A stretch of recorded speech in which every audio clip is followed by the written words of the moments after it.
Tadas Vidmantas, arba kūrėjas, kuris pralenkia laiką, o tada laikas pralenkia jį. Peržiūrėjau visus Tado Vidmanto filmus. Aš net ir į tas savo komedijas stengiuosi dėti kažką, kas tuo metu man rūpi ir svarbu. Ir kažką gilaus ir tikro. Ir žmogus ateina pavalgyti popkornų, pagerti kolos ir pažiūrėti kažką linksmo, bet jisai gauna dar papildomą vertę, kurios nesitikėjo. Panašiai ir naktinėje žvejyboje, kur pagrindiniai veikėjai iš karikatūrų virsta realiai žmonėmis, kaip kad Pinokio Šreko filme iš medinuko virsta žmogumi 20 sekundžių.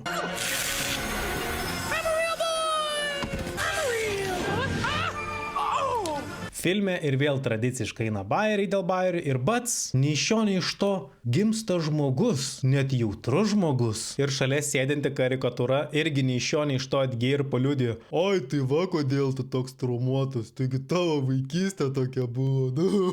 Daėjo. Oi, tu savo kaip čia susivedė tie galai, čia net nenumačiau, koks plot twistas, blemba. Ir sėdi cukrinėje pabaigoje abu veikėjai ir vienas kitam pasakoja, kaip per tą laiką, per kurį nesimatė, visas santykių problemas išsprendė. Vienas išsprendė viską prisižadėjimais, ko nebedarys daugiau, o kitas su terapija ir sportu. Va, super, va, braukiu ašarą ir juokiuosi, va, ir juokinga, ir pamoko. Oi, kaip kelias skauda. Juokas yra tik tai maskuotė. Segvėjus. Tai nemusikuok matinai už kameras. Oi, ta.